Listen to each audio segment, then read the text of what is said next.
नबील एक मेहनती और ईमानदार आदमी था। इस दिन वो बैंक से 50,000 रुपए निकाल कर घर जा रहा था। ये रकम उसने 1 साल की मेहनत से जमा की थी। घर में किसी को उस बात का इल्म नहीं था।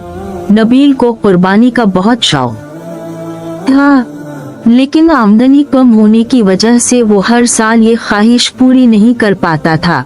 कल ही उसके बेटे सलमान ने पूछा था, अब्बा हम कब कुर्बानी करेंगे? नबील ने मुस्कुरा कर कहा था, उस साल इंशाअल्लाह जरूर करेंगे।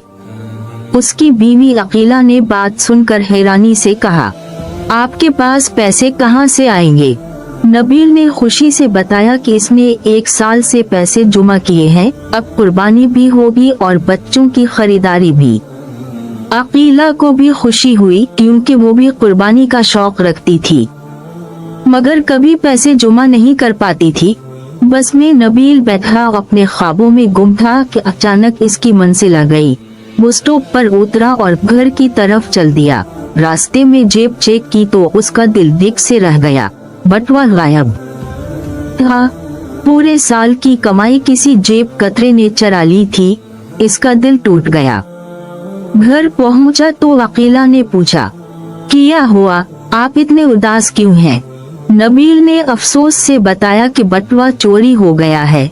अकीला ने उसे तसल्ली दी, गम न करे, जो होना था हो गया, अल्लाह बेहतर करेगा। नबील ने आह भरी मगर दिल में अल्लाह से उम्मीद रखी। चंद दिन गुजर गए। ईद करीब थी मगर उनके पास कुर्बानी के लिए पैसे नहीं थे। फिर भी दोनों ने सब्र किया। ईद में सिर्फ 3 दिन बाकी थे कि नबील शाम को घर में एक खूबसूरत बकरा लेकर दाखिल हुआ। बच्चे हैरान रह गए। सलमान खुशी से बोला, अब्बा क्या इस साल हमारे घर में भी कुर्बानी होगी? नबील ने मुस्कुरा कर कहा, हाँ बेटा, इस साल जरूर होगी। अकीला हैरान हो गई, ये बकरा और पैसे कहाँ से आए? क्या जेब कतरा पकड़ा गया?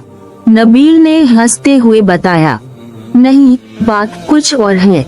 याद है, मैंने एक पुरानी नौकरी छोड़ दी थी क्योंकि उन्होंने मेरी चंद माह की तनख्वाह नहीं दी थी। आज सुबह इसी इदारे से फोन आया। मैं मिला तो मैनेजर ने मेरी रोकी हुई तनख्वाह यानी 50,000 रुपए वापस दे दी। अकीला खुशी से बोली, अल्लाह बहुत बड़ा है। नबील ने कहा, हाँ, उसी वक्त मैंने एक बकरा खरीद लिया और बाकी रकम तुम्हें दे दी ताकि बच्चों के लिए खरीदारी कर लो। अकीला की आंखों में आंसू आ गए, लेकिन ये आंसू खुशी के थे। उसने कहा, अल्लाह ताला अपने बंदों को कभी मायूस नहीं करता। नबील ने शुक्र अदा करते हुए कहा, बेशक हमें हमेशा अल्लाह पर भरोसा रखना चाहिए। यूं नबील की मेहनत, सब्र और नेक नियत का सिला उसे मिल गया।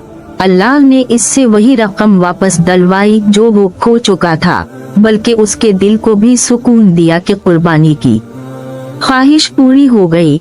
उनके घर में इस ईद कुर्बान पर खुशियों का समा था।